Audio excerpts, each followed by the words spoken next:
All right, everybody, welcome to the JK Theory. Here we talk about anything and everything. No topic is left untouched, no stone is left unturned. We give you the raw, real, and uncut.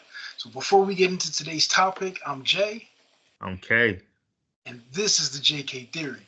So tonight's episode, we're going to pay homage and celebrate the life of Nipsey Hussle. That's why we're both rocking the blue, going to represent. I'm not an LA fan, I'm not a West Coast fan. Not that there's anything wrong with them, I'm just not. But my boy K, definitely a fan of Nipsey Hussle. So today I'm pretty much going to be interviewing him.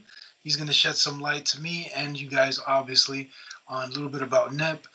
If there's a question that you want to know, is there something that you liked about this episode, leave a comment. You can always reach out to us directly at thejktheory@gmail.com. And here we go, Nipsey Hussle. So recently, is it been the death of Nipsey Hussle, or is it his birthday? What is it that we're celebrating? He passed on March 31st. So yesterday. Gotcha. So he passed the same day Selena That's passed. Selena. Yep. Well, not the same day, but the anniversary day. Wow, Yeah. that's a Yep. shame. Mm-hmm. And unalive the same way. Same way. Exact same way. Yep. Wow, that old lady needs to really rock. Never mind, anyway. So Nipsey, Yeah. where did he get his start? Crenshaw. Was he like on somebody's album? Was he a feature? Was he just solo? So Nipsey started actually doing. He kind of started out doing beats. Oh, really? Okay. Yeah. So there, back in the day, back in our day when we were younger, they had DVD sets, and so he did he was with this multimedia thing, and they did DVDs and it was like beats and some other stuff. They showing people how to make beats and all this other thing. So he started actually getting his traction with doing beats for people, and then, Nice. yeah, he just kind of took off with the rapping afterwards because rapping was always his thing, but he wanted to learn how to do pretty much everything. Gotcha. Okay. So, where do you think, if you know the age or whatnot, or the right period of time, when do you think he like broke through? Like I'm a rapper now. Here's my album, or here's the hit song. Like, what was it that set him apart? It was a lot of things that set Nips apart from everybody else. Like Nip had a thing where he just believed in himself. So actually, his start started at a very young age. Like his favorite rap group was Crisscross. So he he wanted to be like Crisscross at first, and he told a story about how at like 8, he figured by 12, 13, he'll be signed already. So he was already writing raps and writing rhymes. So he started at a very young age. Okay. Did he realize Jermaine Dupri was writing crisscross stuff? Probably not, because none of us knew, but Gotcha. So, what was his like hit song? What was the one that like put him out there in the mainstream? um, it was actually his mixtape. Okay. So Nipsey, like I said, Nipsey was different, man. He had a mixtape called Crenshaw, and that's the CD, that's the mixtape rather, that people talk about that he sold for $100. It's crazy. Yeah, he only made 1,000 copies of this mixtape though. He Okay. made $1,000. I mean, he made 1,000 mixtapes and he sold it for $100. And Jay-Z brought 100 of them. Nice.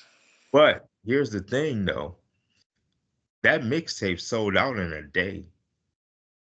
Wow. Yeah, so that's where he got the money to start buying his stuff for his label, like his uh studio equipment that he wanted. Okay. So he had an idea, decided to do a limited run. That's why it's costing $100. Yep. This is gonna fund it, and bam, he did his thing Yeah, he bet on himself and he won. in a day. Damn, that's hustling. That's hustling. Yeah. So there's no secret that Nip was a Crip. Yeah. Um, was he gangbanging at the time? Was that just on the back burner? Has he ever stopped? Like, what was his deal there? So Nip was, like I said, he was a hustler. I think for me, he was a hustler before he was anything else. So him joining a Crip gang was kind of a strategic move for him because when he was younger, he used to do anything to make money. And what I don't mean illegally at that time. I mean he used to, like, he would clean shoes for $2.75. And in his head, he was like, okay, if I can do 100 shoes a day for 275, you know what I'm saying? He always calculated everything out. He was always, so being a Crip, he wanted to make more money. Well, that's how you get your other hustle on illegally. And he did that for a while. His dad actually took him and his brother to Africa. That's where his dad's from. Oh wow, And so they stayed there for 90 days. And he got a different outlook on life because in Africa, uh, the culture is different than it is in America. absolutely. So his mindset now was more bring people together type thing. Okay, So he kind of got out the. He still was a Crip. Don't get me wrong. He still was a Crip, but his mindset was differently now. Now it was more, how can I bring people together more than dividing us. gotcha. Being in LA, his vision was 2020, but then going to Africa, he broadened his vision and was like, Yep, "Yo, there's a bigger picture to all this." exactly. Did that show in his music? It did. Um, he said he was like, when I used to do gang music, that's what will come. Like gangsters and people brought that same energy. He said so he had to see like, okay, if that's bringing that type of energy, if I switch up to positive and business and entrepreneurship in my music, he was like, then that start coming in. Like people had that type of mindset and they wasn't always trying to fight and all this other stuff. It was more about listening and how to better myself. And he was like, people gravitated to that. Okay. So I know Nip as just a rapper, so he was a businessman too. Like he had his hand in different pots, or what? He was a businessman. I think to me, he was a businessman first before he was anything else. Like his store, the Marathon, was one venture. He had Fat Burger, he had um multimedia. He eventually, the whole little area where his clothing store was, Hmm. he brought the whole building. Wow. And so his plan was, and he was doing with some of his other business that he had, Hmm. homeless people he will employ, to help them get themselves out the streets and everything like that. So his businesses was always for the people. Oh, that's dope. Yeah. So, I mean, in my eyes, because again, I don't look at what the West Coast is doing. I'm not looking what West Coast rappers are doing. But I don't feel that he ever had that big push or that transition over to the East Coast or other markets. Right. So what was holding him back? You think he was blackballed? Why he didn't sign with a major, or was he signed with a major? He was signed with a major. He was signed with Epic Okay, for a while. Epic didn't really do anything with him. So what happened was Epic kind of got like, they kind of lost a lot of money. Not because of Nip, but in general, they lost a lot of money. So they gave him a partnership deal. okay, And so his where he distributed things through his own label. And after the Crenshaw album, that mixtape actually hit the Billboard charts. It came in at number 49. which is Mixtape hit the billboards? yep, Yeah, which no, is mixtape can yep, do that. It can hit the billboards. That's yeah. dope. So that was his first like big thing. And he was like, well, independent is the way to go. And he just did partnerships with other labels. And that's how he got, his Victory Laps album out. He did a partnership, and that album came out at number 4 on the Billboard charts. Yeah. Okay, okay. So he sounds like he's a community guy. Yeah. Business minded, definitely cares for the people. He's not just rapping about it, he's showing action. Hmm. So did he get support from other rappers or other people in the mainstream? Like, is he, for example, just an example, like, was he buddy buddy with like Magic Johnson and doing something, or with Denzel Washington and doing something? Like, were there other people trying to help him out? Russell Westbrook. Oh, nice. Okay. Um, Rappers at Snoop, Game, Rick Ross, Drake, Kendrick Lamar, like he got support from mostly everybody because everybody seen what the positivity he was doing. Oh, that's dope. Yeah, so they all helped him. They all collaborated. And funny thing is, the first time I ever heard Nipsey was on a Pac album. On a Pac album. On a Pac album, that was the first time What? I ever heard Nipsey. Yeah, that's when I actually started paying attention. Anything with Pac, I'm paying attention. So that was the first What, time I ever heard of Nipsey Hussle. what Yeah, album was this? What track? Or that was on his. I want to say Pac's Life. That was on the Pac Life album. Um, and it was, oof, my goodness, uh, International. It was the song International, and it was actually one of the Pac songs that was supposed to be on the One Nation album, but they redid it and they put Nipsey on there too. oh wow, that's crazy. Wow, Yeah. what an honor too. That's amazing. So he goes to Epic, Hmm. makes a couple side deals. He's got his fashion. He's got the business. Yeah. Did he do movies? Did he act or anything? He actually did.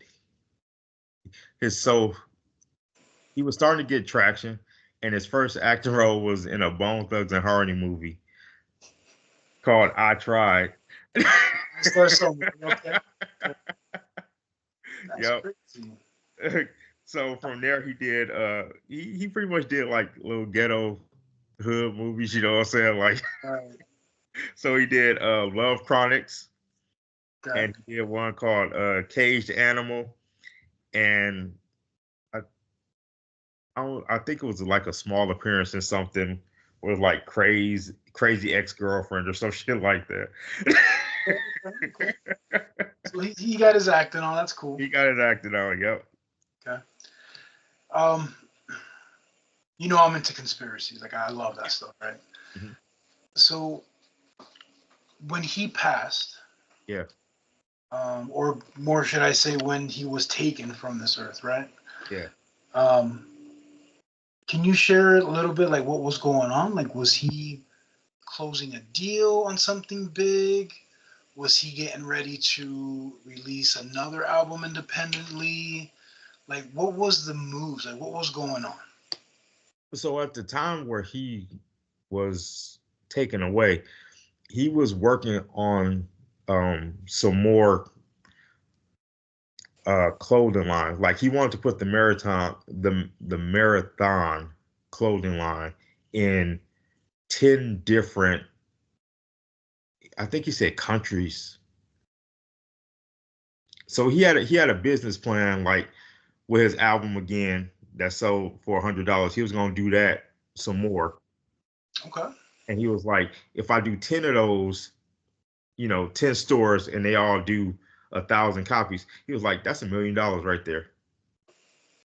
So that's what he was working on. He was working on some other businesses.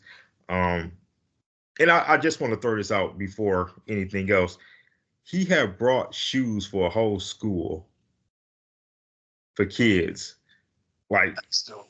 yeah, like he was on something different. So yeah, it was just sad that he got taken away so young. So for those that are just watching and are not really, hip to what's been going on with Nipsey or what happened, Hmm. can you shed some light? Of course, being careful, because we're on YouTube. Yeah. What happened? Uh, so that day, I don't even think he was supposed to be at the store that day, honestly. His store, Oh, right? yeah, his store In his neighborhood. in his neighborhood. Yep, his neighborhood. So what happened was he was there. Apparently, he got a phone call from a friend. Uh, I think that friend was just getting out of jail. I do believe, Okay. and he wanted some clothes. So Nip was like, come on down. I'll hook you over some free clothes, get you back on your feet or whatever. Right. He came there. He went there. He was, talking to fans. He, things that he do all the time. Like that's just who he was. He talking to fans, signing autographs, taking pictures. Apparently, this guy that he knew, Eric Holder, came up to him, and Nip was like, some on along the line. The rumor is the conspiracy is that Nip said you need to check your paperwork. Pretty much, he was saying he heard the dude was snitching, and the dude felt some type of way. He left. He came back, and he got pretty close to Nip, and he started shooting, and he shot Nip a couple times. He also shot some other people that was there. Oh my Um, gosh. Reckless. Then. yeah, yep. So Nip is on the ground, and Nip last words I do believe was, "Okay, you got me." Wow. And you can like there's a video and everything. You can like see this whole thing on YouTube actually. Oh my And god. yeah, and Nip is kind of like, okay, you did what you did.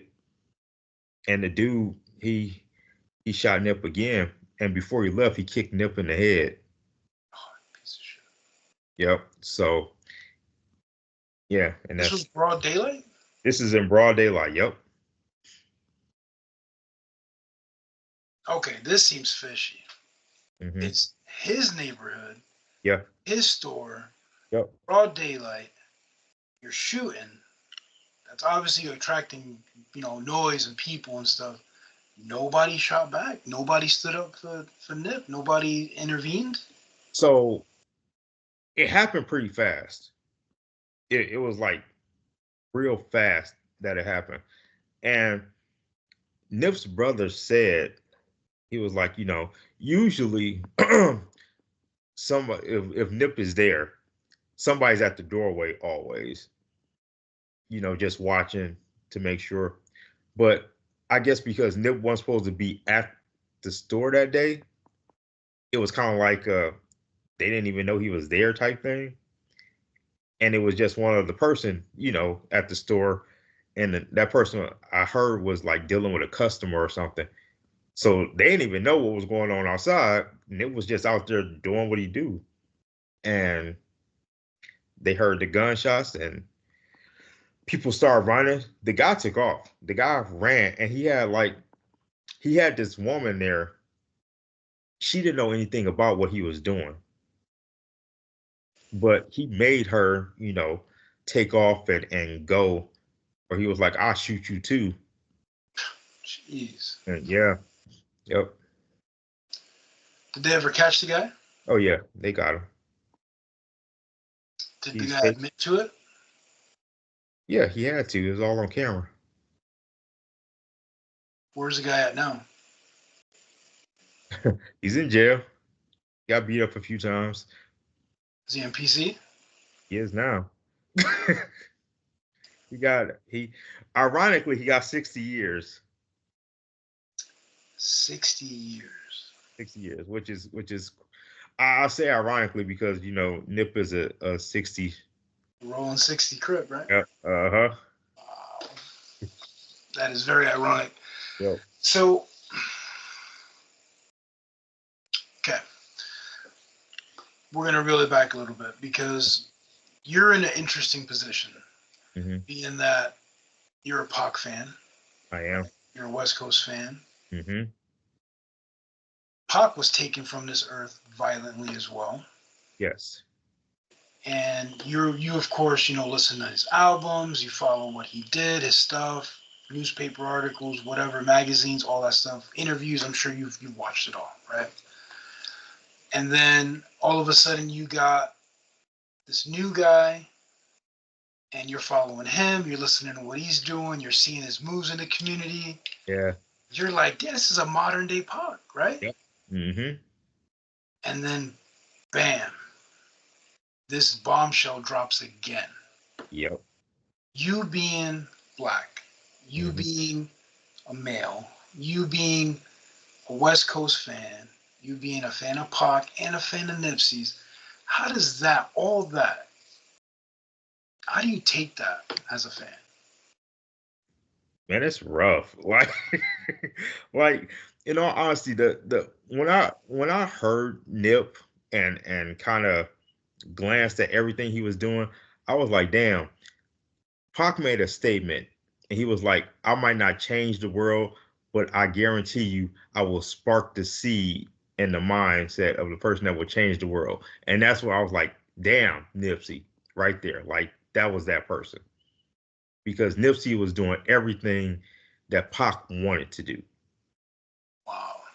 You know what I'm saying? So it was kind of like, okay, he's not Pac music wise, but outside of music, he's everything that Pac wanted to bring out. You know what I'm saying? Like he had the food place, he had the clothing line, he had the movies idea. He was doing everything, the things for the schools. Like Pac had the idea to bring all these rappers and from each spot have a baseball team for kids that, like he was like Bad Boy sponsor New York and this person sponsor Mississippi, and you know what I'm saying? Like every place had, and like Nipsey had this thing where he was doing for the schools. Like I say, he was buying the shoes for the schools, and he did this thing for music where kids want to learn how to do music. He would send them off to certain places so they can learn how to do their craft.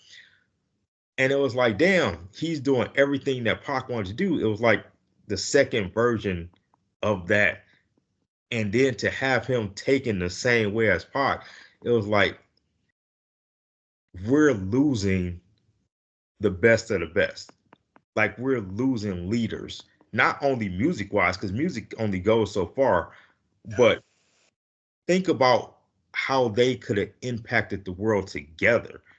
Like a Nipsey Hussle and a Tupac alive is far more valuable than any money because their mindsets was far beyond what most mindsets are, especially for a black male at that time.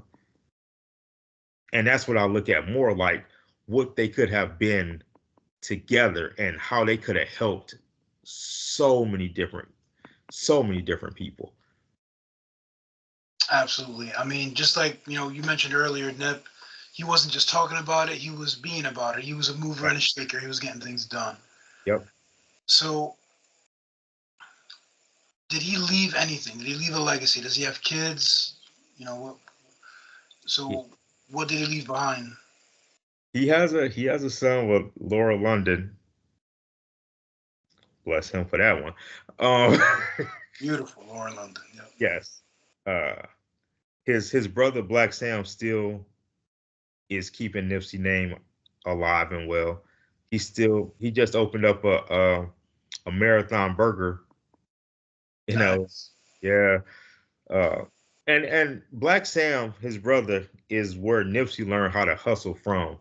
Like he used to follow his brother doing stuff, and his brother is all about making money too. So keeping Nipsey name. He's doing interviews and he's talking about Nipsey and the impacts that Nipsey had on people and everything like that. So he's not going away no time soon. But it's just sad that him physically not being here.